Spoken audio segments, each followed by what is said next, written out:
It's Tuesday, the 18th of October. This is Politics Live.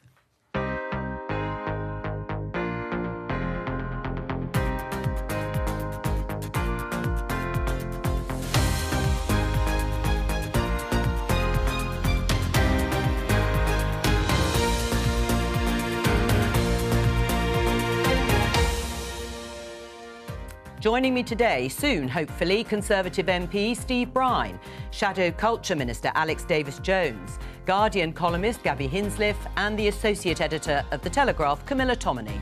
Today. How long can Liz Truss survive? Ministers arrive for Cabinet. She's Prime Minister for now, but is Liz Truss really still in charge? To rip the plaster off and say we got this wrong and I'm sorry is leadership in its own right. But Labour's not accepting the Prime Minister's apology. An arsonist is still an arsonist, even when they turn up with a bucket of water and run back into the burning building. Trussonomics is dead. Long live Hunternomics. That means decisions of eye-watering difficulty. But not everyone is inspired. What is our vision? Does he accept we can't just slide into a sort of second-rate economy? And was this a helpful thing to say about your boss? The Prime Minister is not under a desk, as the Honourable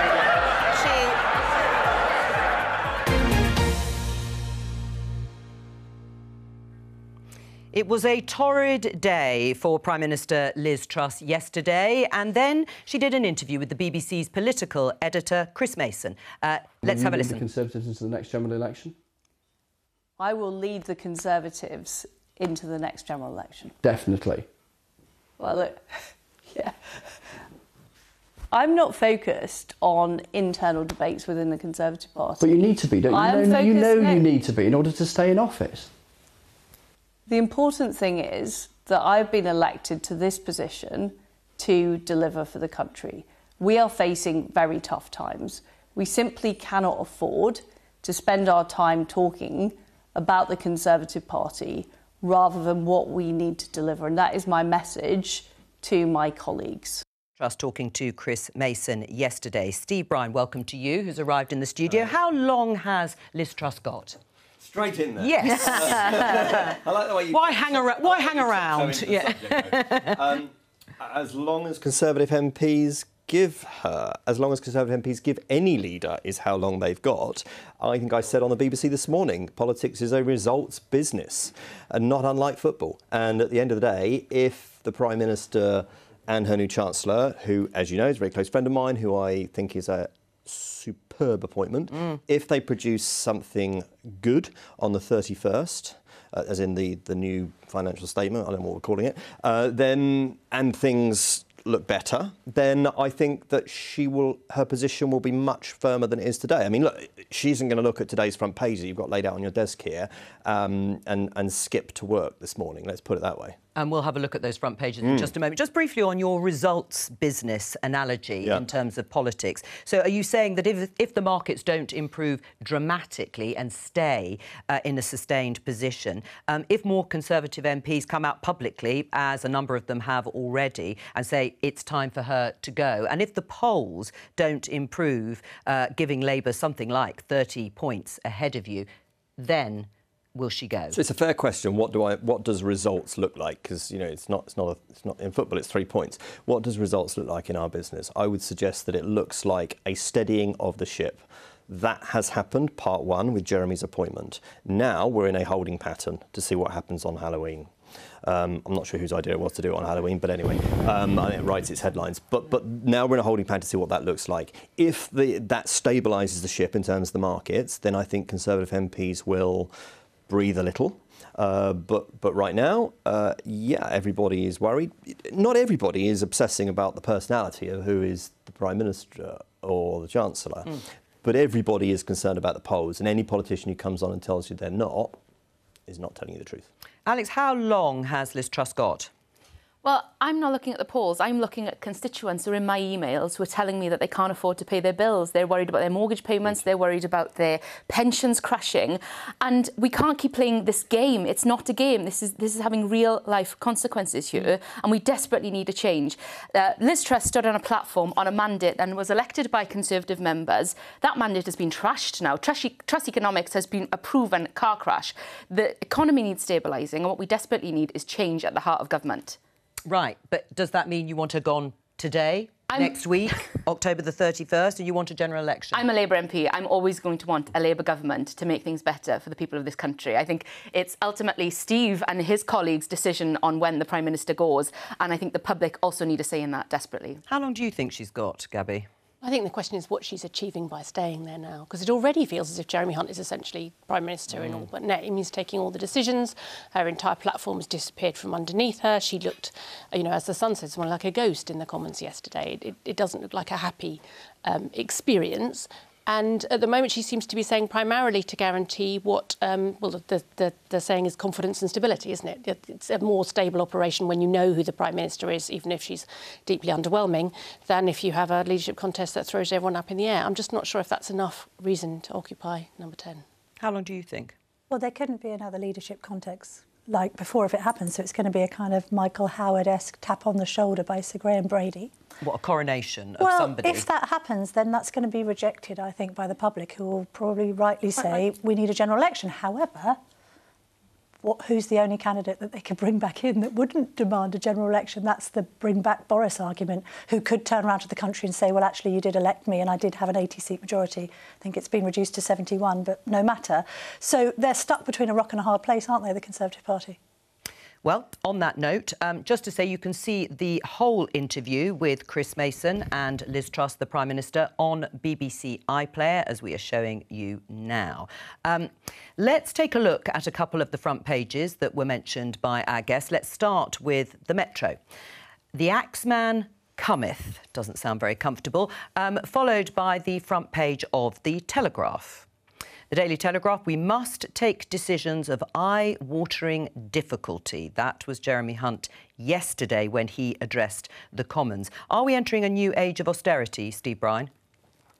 Not in the sense that, you know, and Jeremy said yesterday in the Commons, when, I used to be his PPS, I was one of his health ministers, when he was Culture Secretary, he faced, I think, cuts of 25 to 30% in his department in the 2010 austerity when we were picking up from the last Labour government. So, he actually said in terms, and you can read it in Hansard, that he doesn't think that we are looking at that. But there is no question that there are difficult decisions to be taken on tax, taken then.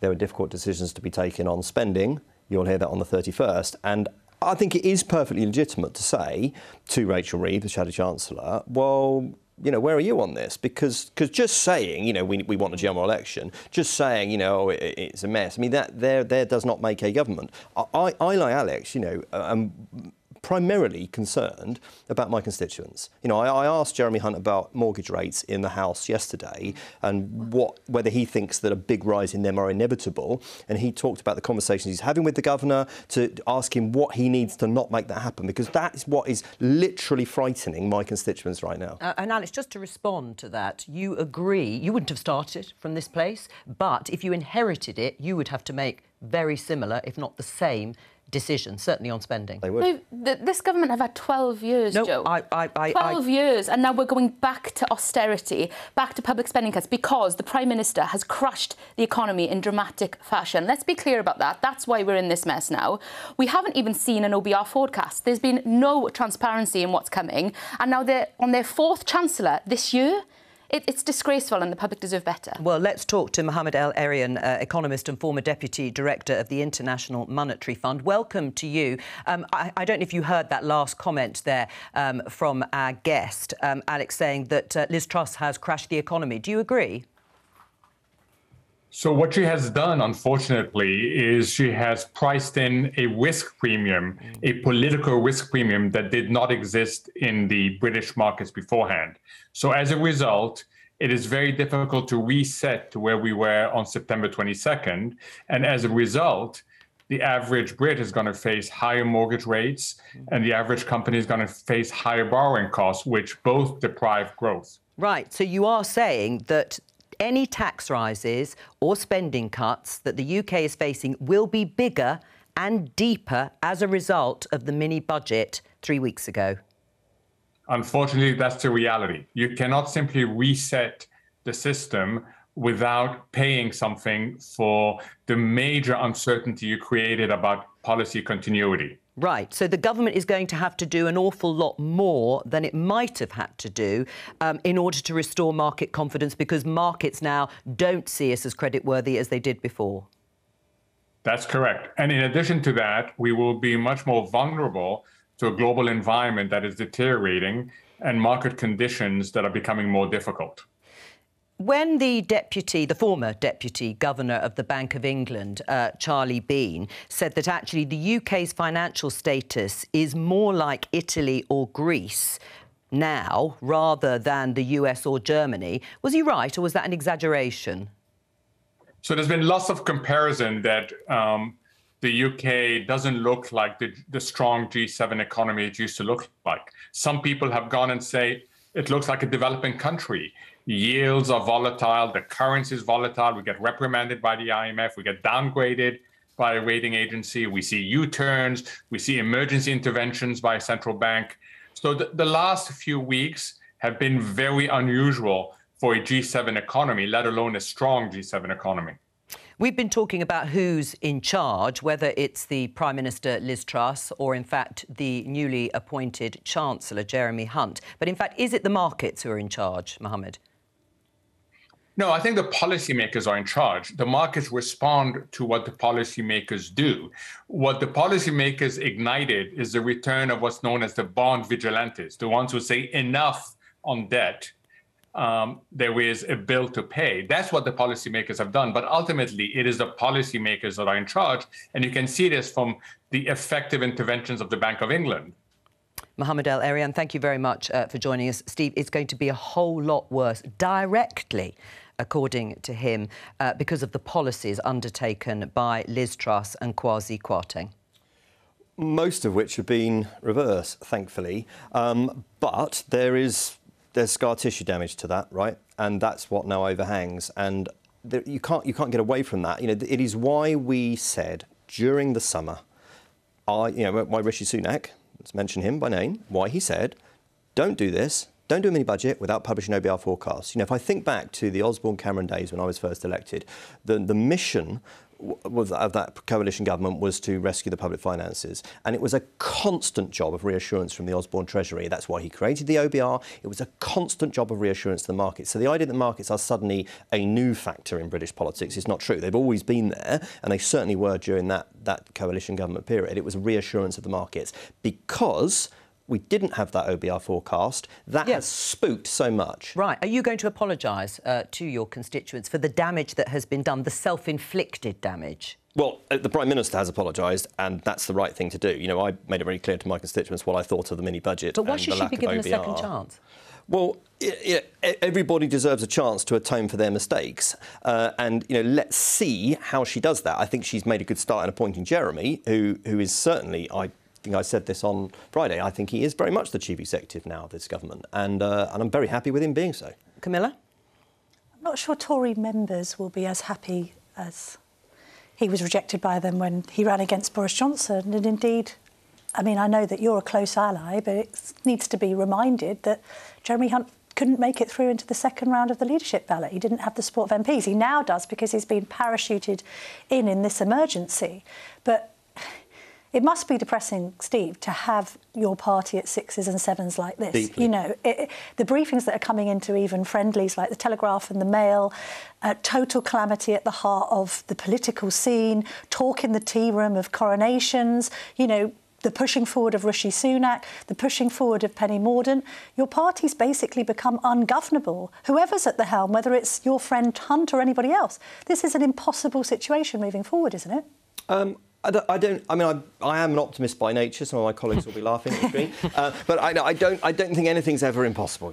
There is a very, very small, narrow runway whereby this can land safely, but I think Jeremy is a key part of that. I mean, look, I obviously wanted him to be Prime Minister when he stood against Boris. I don't think I've been proved wrong by events on that, do you? And I think he is a well, he probably wouldn't have figure. won the mandate that Boris Johnson won. But also, I mean, Alex talking about his constituents, and that's fair enough, her constituents, and that's fair enough, voters in general. But what are actual Tories to make of all this? I mean, you should see the letters that are coming into the newspaper and indeed to my own email inbox. I mean, literally likening the party to sort of a bunch of school children. Well, I can't more difficult to herd than cats. I can't tell you what Tories in other constituencies are saying. I can tell you what some of my members are saying. It's a mix of get behind the Prime Minister, we voted for her. Get rid of the Prime Minister, we didn't vote for her. They're like a lot of people in the country and in Parliament. There's a mix of that. But I mean, a lot of my members did not support Liz in the leadership campaign. A lot of them supported Rishi when he came to Winchester during the campaign. He went down brilliantly, and a lot. But where's the collectivism? That's, I suppose, what a lot of people are thinking. Actually, when the chips are down, what you've got to do is kind of round in support. And instead, the Tories have this strange habit of tearing each other apart the whole time. I think that's what the public looks at and just thinks, sort it out. I would have to say, given how brilliantly Tory members did in their last choice of Prime Minister, I could stand to hear quite a lot less from Tory members for the next few weeks, and quite a lot more from the 99% of us who are not members of the Conservative Party and did not get a vote on this Prime Minister, did not give her a mandate. And even those who did give her a mandate, have not got what they voted for. And I think in that situation when nobody has elected what's currently on offer... Did the Guardian complain when Gordon Brown took over from Tony Blair with no members involved whatsoever and actually no Labour MPs even casting a vote for it? The Guardian did, I would have to say. Right, OK. Is the policy now of Her Majesty's opposition that we should change the constitution of this country, whereby, if you have a majority in the House of Commons and you can pass a budget and a Queen's speech in the House of Commons, then you can govern? Because that is our constitution. If you're saying that you want to change that, OK, let's debate this. That is the situation. I'm sure Alex will. But she can't pass a budget, Steve. That's why they've had to do so many U-turns. She's appointed a new Chancellor 4 weeks after appointing her first. But that's literally the point. Because we made it clear that budget wouldn't be passing, she's had to change it. And that is governing in our system, is that you then govern by the reality of the House of Commons. Well, except not all your colleagues are happy, even with the about turn by Jeremy Hunt. This is true. Let's have a listen to what Edward Lee said yesterday in the Commons chamber. What is our vision? Of course we accept the shortcomings. Of course we accept the shortcomings of the mini-budget. But does he accept we can't just slide into a sort of second-rate economy and go in the direction of France with a bloated public sector, the higher taxes for 70 years, gross inefficiencies? So by the time of the next election, can we as a Conservative Party promise to get taxation back, at least the level it was when we started the start of this Parliament, and get corporation back to one of the most competitive in Europe? Otherwise, what is the point of the Conservative Party? Well, indeed. Steve, what do you say to Edward Lee? I spoke to Edward in the voting lobbies last night. You're right, he's not happy.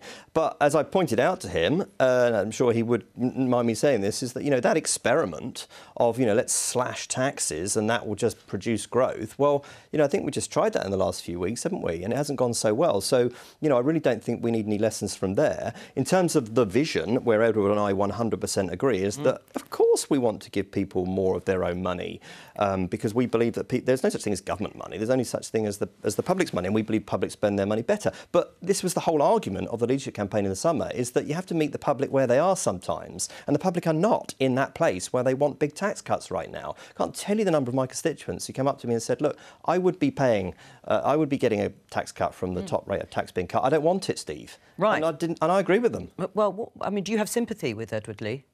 I have sympathy with the idea that, and I think William Hague has written it today, this idea that this ideology around low taxes, trying to promote more growth, trying to end the status quo, all of the economic conditions that have created this problem in the first place, aside from politics, this addiction to cheap debt, quantitative easing on steroids since 2008, measures that came in because of the financial crisis just being applied to the economy ad infinitum, and now created this situation where, nothing can change, and you've got two of the major parties advocating, well, you seem to be tax and save, you seem to be tax and spend, but for the taxpayer, it's just tax, tax, tax. I mean, it's all very well talking in these terms, and there might be some people who are on 150 grand a year who are saying, oh, don't give me any money off my energy bills and don't give me any of my money back. But at the same time, you've got people who are on, you know, living wages or indeed, by the way, running small businesses. What possible offering is it with the corporation tax reversal to businesses in this country who actually want to get ahead? They've barely survived COVID, and now you're basically taking another 6% off their profit margins. So the Conservatives can't even be claiming now to be the party of business. Right. I mean, Gabby, listening to that, I mean, it's interesting, isn't it, that everything that Truss stood for has gone. And now we have Steve Brine sitting here saying it was an experiment that didn't work. The budget wouldn't have got through. As predicted. But everything is now on the table in terms of what might have to go. I mean, the Chancellor hasn't ruled out getting rid of the triple lock on pensions. He didn't commit to increasing defence spending to 3%, as Liz Truss had promised. We still don't know about benefits, whether they'll be uprated in line with inflation. So is all this now vulnerable? It really does sound like a back to the drawing board option. I mean, I think at the moment, in part, it's just a question of him not ruling anything out because he doesn't want to have to show his hand at this stage. I'm sure he's got more idea than he's currently suggesting of where those cuts will fall. But if it is a sort of a real step back and say, OK, there are no sacred cows here, and it may be that we're going to take some decisions that are very difficult for the Conservatives, he has said that it won't be austerity in the sort of Cameron-Osborne model. It won't be austerity where, you know, public spending does all the sort of heavy lifting, spending cuts do all the heavy lifting. He has indicated that he hasn't finished with tax rises. There may be more tax rises to come. I think that would probably be welcome as a means of, you know, of balancing these cuts if they have to be made. It would be better if the burden didn't all fall on public services. I do just wonder how that's going to go down with the rest of Cabinet, who have had a Chancellor dropped on them from the skies, who were not originally appointed to serve under this kind of leadership, and are going to be asked to take some incredibly difficult decisions, you know, and I would just wait and see what happens when rubber hits the road there. Are there any sacred cows? I'll come to you in just a moment. Are there any sacred cows for you? Well, I believe that benefits should be uprated in line with inflation because we promised that in the manifesto. And the Prime Minister had that point made to her by a number of people at the One Nation caucus last night. Yeah. If you want to govern according to the manifesto and the majority in the House of Commons, my point, that you were elected on, then you should stick to it. Right. Triple lock, should that stay? That's the highest increase for pensions, inflation, earnings? I think that is on the table. You know, Rishi made some pretty difficult decisions on the triple lock, and you know, we didn't promise in the manifesto that we would keep that. Well, is that a sacred cow for you? What would Labour do? Let's be clear, though. What you are keeping is removing the cap on bankers' bonuses. That's your priority here. That's what is being kept in this budget U-turn. Of all the things that's being kept, that's what's your priority.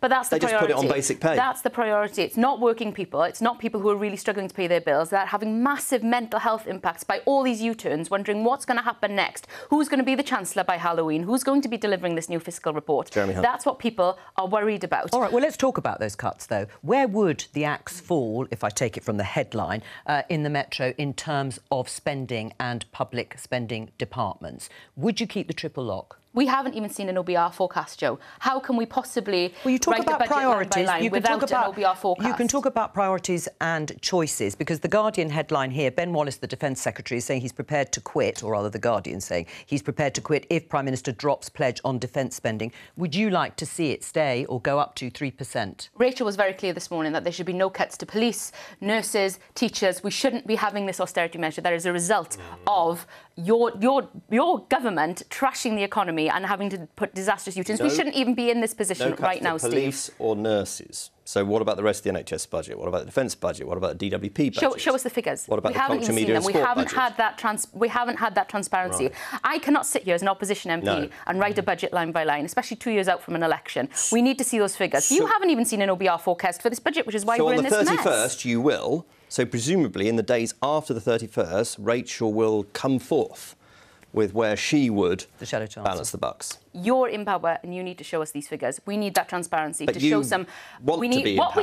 we need, Steve, is we need confidence, stability in the markets, which have been utterly trashed right now. Agreed. We need trust in the public to show that they can have faith that they're going to be able to pay their bills and their mortgage and their pensions aren't going to be tarnished and that Christmas isn't going to be utterly ruined, because that's what people around this country are currently worried about. 100%. Yeah. And that's why I said in the Commons yesterday that credibility and confidence is critical to the decision the bank will make a week or so after this financial statement on the 31st, which will have big impacts on my constituents for some time to come. That's why I wanted to ask the Chancellor about that yesterday. So we are in agreement on that. We are, but it's a bit too little too late to say sorry when the damage has already been done. Right. Well, I mean, Gabby has pointed to the fact that Jeremy Hunt himself may have some problems with what he's going to be proposing on Halloween. I mean, John Redwood, again, former Cabinet Minister, talked about us coming into the Liz Truss government at one point. The government rushed out tax rises without any forecast of their impact on growth, so not knowing the likely impact on overall revenue. The way to get the deficit down is to see off recession. Tax rises will slow the economy, cutting receipts from income tax and VAT. Do you agree? Well, John, it's all very well for John to say that, but you know, I don't remember he was talking when he was backing Liz during the campaign. Was he agreeing with us that there should be an OBR forecast before rushing to a mini budget? I don't remember that. You've got to balance the books.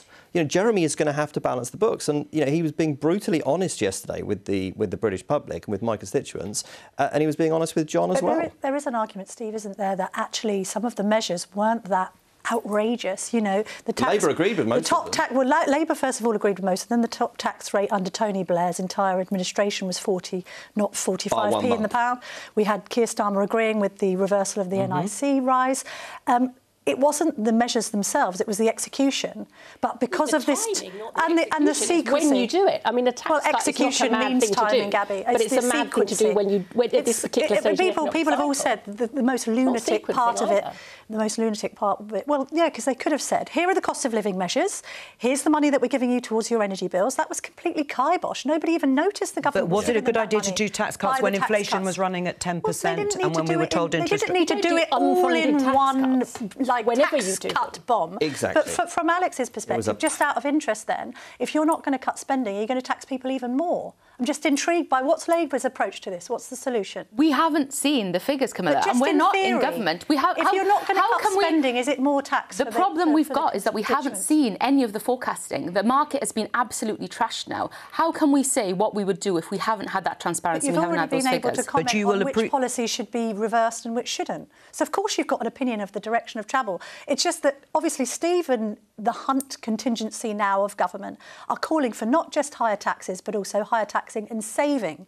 It strikes me that you're opposing that, so you're asking for higher taxes and spending. That therefore means, just literally on a very generalised term, let's just be generic about it, if you don't want to cut spending, are you going to be taxing people even more? Otherwise, where else is the money getting from? We have been very, very clear in that what we don't want is working people paying for this crisis. We've been clear with the energy crisis. Hang on, let her answer. We've been calling for a windfall tax. We've called for that twice, and that's been absolutely trashed yet again now, 6 months, and with no way it's going to be guaranteed in 6 months' time. We've already got a windfall tax that Rishi Sunak announced. You know, how much more do you want to tax these companies? Yes, after you call for it. Yeah, well done. But, you know, how much more do you want to tax these companies? And, you know, do we ever actually ask questions how many of these companies are British-based and we could even get at from a tax regime anyway? It's a very easy thing to say, oh, just chuck a windfall tax. But as the Chancellor said yesterday, we have to consider the certainty that they have around their investments decisions. And that's one of the big problems we've got at the moment, is a lack of certainty. One of the things that we haven't talked about is the lens of redistribution. Just briefly, Steve, I mean, Liz Truss says she didn't want every decision to be taken through the lens of redistribution. Jeremy Hunt has talked an awful lot about having, he says, the poorest at the front of his mind when he does make decisions. So when it comes to the energy price guarantee, which is going to be reviewed from April, which was actually Labour's original policy, are we saying that people who are not the poorest but would struggle to pay £4,000 a year in energy bills are going to be hit? Don't know, because I don't know what the Treasury review is going to say. What would happen if that's the cliff edge in April? His instincts, and certainly my instincts when I speak to him about this, will be to protect the poorest who need the help most with their energy bills. And so it seems perfectly logical to me. I mean, you know, when they announced the 2-year energy price guarantee, you know, bigger fool us to think that was costed. But when he said yesterday, we've got to protect the British economy and the British taxpayer from just completely unregulated rises in energy costs, that seems perfectly logical what he's done. But, you know, the Treasury review will put the poorest at its heart. That's Jeremy's instincts as a One Nation Tory. Let's have a look at the front pages. Daily Mail. Liz Truss in office, but not in power. And this was the front page of The Sun, referring to her sitting on the front bench while Jeremy Hunt gave his statement, the ghost Prime Minister. Now, there was a Cabinet meeting this morning, chaired by Prime Minister Liz Truss, with the Chancellor no doubt sitting next to her. I spoke to Andrew Mitchell, former Cabinet Minister and supporter of Jeremy Hunt in the leadership contest, and I asked him who's in charge. I think both the two of them are working together, and I want that to be a success. And for me, the best answer is that we make a success of this. Now, I agree that it hasn't started well. A lot of the initial decisions that were made have not stood. They've had to be reversed. Reality has met ideology, and reality has won. But if you ask me who is in charge, the answer is that there is, I think, a good chance that an excellent working relationship can be developed between Jeremy Hunt and Liz Truss, and that is my preferred option. Right. Is she a prisoner of Jeremy Hunt as Chancellor? No, they're working together. She asked him to take on this extremely challenging task, and he agreed. And the best option now is that should work. If it can't work, then other things will have to happen. Oh. But the best option is to make it work, and I'm going to do everything I can to support the two of them in making it a success. OK, and if it is a success, she'll lead you into the next election? If it's a success, yes. Right. You're sure of that? Am I sure that if the two of them working together is a success, that she will lead us into the next election? Yes, I am. All right, well, let's look at some of the polling then for the person you think will take you into the next election. If it's a success, YouGov have a net rating for Liz Truss of -70. She's the most unpopular party leader they've ever recorded. Well, polls go up and down. It's not so long ago that Keir Starmer was the most unpopular leader of the Labour Party for many years. No, the polls haven't gone up and down. The polls have been consistent in giving the Labour Party under Keir Starmer anything between a 17 and a 33% lead. She has a net rating of -70, worse than Boris Johnson, worse than Jeremy Corbyn, worse than Theresa May. And you're sure she'll lead you into the next election if it's a success? That's not what I said. What I said is if the two of them work together and are a success, and I'm going to do everything I can to try and make sure that that is the case, then I think she will lead us into the next election. If it's not a success and if it doesn't work, then the Conservative Parliamentary Party will have to think again. Jeremy Hunt mentioned that you gave him advice before he made the statement yesterday. What was that advice? Well, I'm not going to expose the plumbing, but he's a close friend of mine, and I gave him my view on what to do with the markets over the weekend, as he told the House of Commons yesterday. Right. Can you give us any idea what that might have been in order to calm the markets? Well, I'm sure I was one of very many people who he spoke to, and the result of all the conversations he had was the decisions he took and announced yesterday, and they successfully calmed the markets. We saw the pound rise, we saw the level of expenditure that the government has to make to borrow go down, and those are very good things for our constituents. So you have more influence over Jeremy Hunt than the Prime Minister? No, come on, that's ridiculous. I'm one of many people to whom he talks, and I always offer up my advice without fear or favour, but the two of them are in harness, he and the Prime Minister, working together for the benefit of Britain, and I want that relationship to succeed if it possibly can. So you're part of the Treasury orthodoxy that was dumped a few weeks ago, but now is back in fashion? Well, I'm rather a respecter of Treasury orthodoxy and a great respecter of the senior mandarins who run the Treasury and who, I think, run the Treasury extremely well. Well, that was Andrew Mitchell, Jeremy Hunt supporter. You were a Jeremy Hunt supporter. It's amazingly coincidental to have 2 of the 22 Tory MPs who backed Jeremy Hunt in the leadership contest all over the airwaves today. Before you agreed very kindly to come on, we had a Truss supporter who pulled out. Is there a coup going on by you and the other Hunt supporters? No. It's very tempting to look at Jeremy and say, look what you could have won in 2019. I know Jeremy well. I've worked with him in some of the toughest jobs in government. I've seen him up close and personal under intense pressure. He is calm personified. That is why the relationships with the bank, with the OBR, with the IMF, and the conversations that I suspect he's been having in recent days since he was appointed have given them confidence. And that's what I want to see from Jeremy. So, the reason that we're out on the airwaves talking, to be fair, I'm often out on the airwaves, but the reason why I'm out on the airwaves supporting Jeremy is because I think he has the potential to be a fantastic Prime Minister, one day. One day? Which particular day? I think he did have the potential to be a good Prime Minister, which is why I tried to get him the top job. But the thing is, I think he has the potential to be a fantastic Chancellor working alongside the Prime Minister. And at the One Nation group last night, there was a lot of goodwill in the room because everybody, friend or foe, must surely, and even Alex, you must want the Prime Minister to succeed because this country needs her to succeed because she is currently the Prime Minister. I'll come back to you, Alex, to see if you do want to succeed. That sounded like a leadership bid. Little bit. On behalf of Jeremy Hunt. It was a Freudian slip there, Steve, and fair play to you because, you're having to deal with a broadcast round where, as Jo has said, Truss supporters have been running scared. It's tricky, isn't it? The frustrating thing about Liz Truss is actually behind the scenes, maybe you agree with this or not, Steve, she performs a lot better than she seems to in some of these set-piece events. Well, that's Gabby... not really helping, though, given how she performs in public. It is kind of unreassuring to have the country led by someone who looks like she's appearing in a hostage video every time she turns up in public. And it's also somewhat unclear to me... it's clear to me that Jeremy Hunt is in charge of economic policy now. Fine, but in charge normally overall. The First Lord of the Treasury is in charge, and that would be the Prime Minister. But, we accept that he's, that's him now. What I'm not yet clear as well, Suella Braverman, for example, seems to be adopting entirely her own agenda as Home Secretary, which is not clearly necessarily the Prime Minister's. She openly disagrees with Liz Truss about immigration. She openly disagrees about a number of issues.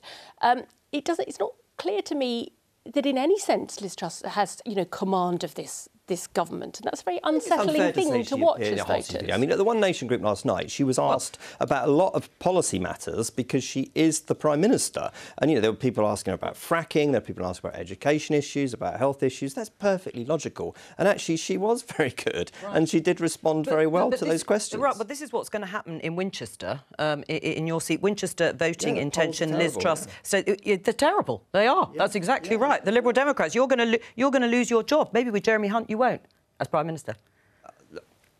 It's the election's 2 years' time. One thing I have learnt in politics is that I don't make predictions. I'm a great fan of crossing bridges when I come to them. Let's see what happens. Do you think Jeremy Hunt could turn that round for you in Winchester? What, as Chancellor of the Exchequer?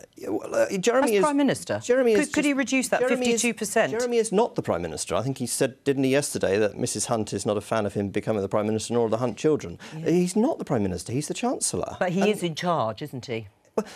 The Chancellor oversees all domestic policy alongside the Prime Minister. That is perfectly logical. That happened under every Labour government, happened under the coalition government. There is nothing that is any great surprise there. He is going through every single area of public spending as I would expect him to do. Alex, one of the other suggestions, and there are many to choose from, is that Rishi Sunak is brought in. He was the most popular in the rounds amongst MPs. How would Labour deal with that? I think what we are discussing right now is holding the entire British public in contempt. As Gabby said, 99% of them haven't had a say in who is the current Prime Minister. It's unacceptable. If we want real change, I want to see Keir Starmer as the next Prime Minister of this country. This country needs Keir Starmer to be the next Prime Minister of this country. We cannot impose yet another Prime Minister on the public that they haven't voted for. They have no mandate. Having said that, the people in Winchester seem to think that they want Sir Ed Davey to be the next Prime Minister and not Keir Starmer. Well, let's ask them. Just imagine, let's go to the polls and ask them. We saw him in the Cabinet once before, didn't we? And, imagine. I mean, look, how many members of the public voted for Gordon Brown to be Prime Minister? He took some pretty big decisions then, didn't it? That's historic in that sense. We're talking about the here and now. Gabby? I do think, I mean, Alex sort of handled that question very well, but I do think there's a real difficulty for you, isn't there, in a government that's run essentially by Jeremy Hunt? You know, you have your great selling point is Keir Starmer is Mr Calm and Mr Stable and Mr Sensible, and that worked when you were up against a government that was just sort of one kind of rolling ball of chaos. But it's much harder up against someone like you have Jeremy the embodiment Hunt. of sensible and calm in Jeremy. Well, do you agree with that? I would say it's much trickier. You'd rather have Liz Truss there, certainly. I'd rather have Keir Starmer there. I would rather have our plan for growth implemented. I would rather have a plan for working people. We have shown investment. We're not going to tax working people to the brink where they're unable to pay their bills and their mortgages and their pensions are suffering. So then which spending would you cut? We've been very... We've done this discussion. I mean, just briefly, though, Camilla, I mean, the poll by James Johnson of Conservative Party members for The Telegraph, in fact, if there were a repeat contest today, members would vote for Rishi Sunak over Liz Truss by a margin of 60% to 40%. More than half of Tory members think the PM is doing a bad job. But still, 40% for Liz Truss. Yes, but then perhaps they're being kind of loyal to their previous vote. But it also suggests that perhaps there is a degree of fickleness in the Tory membership, as there is in the Tory party, about different candidates and their policies. God forbid. Who would have thought it, Let's Jo? have a listen to the Leader of the House yesterday, because she was answering the urgent question that was brought by the Labour Party on the economic crisis. They wanted to hear from Liz Truss. But Liz Truss, as Penny Mordaunt kept repeating in the chamber, was unavoidably detained. And then this was her response to one question from a Labour MP. Well, the Prime Minister is not under a desk, as the Honourable Lady. I can assure the House.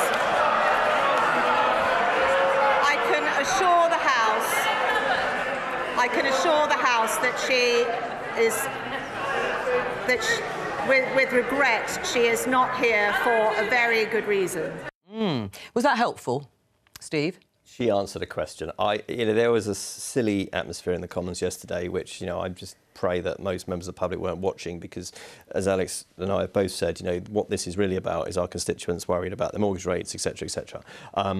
It's not unusual for a Prime Minister not to answer urgent questions in the House. In fact, I don't think I can remember a Prime Minister during my 12.5 years in the House where they've come and answered UQs. It's usually another minister that does that. I don't know what she was detained with yesterday. I mean, there is a war in Europe, so I suppose that may have been possible. I don't know. I'm sure you journalists have got ways of finding out. Oh, we have. A meeting with Graham Reid is the story, but I mean, Who's the chair of the it may or may not have been helpful to the Prime Minister to answer that question straight, but it's jolly helpful to Penny Mordaunt, I felt. I mean, do you see any mileage at all in this great triumvirate we're told about, where perhaps you could end up with Rishi as Prime Minister, Jeremy as Chancellor and Penny Mordaunt as Foreign Secretary? That suit you? I have no idea. Yeah, but what do you think of it?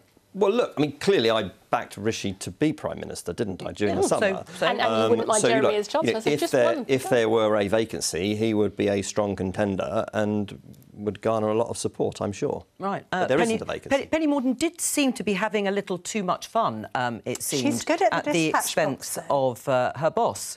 Well, yeah, possibly. Cometh the hour, cometh the woman. I thought perhaps even if she hadn't answered the UQ, she should have been there throughout. That probably would have helped her, because she did look like she was running scared. And actually, Penny is a good performer. It does remind you of the power of speaking human.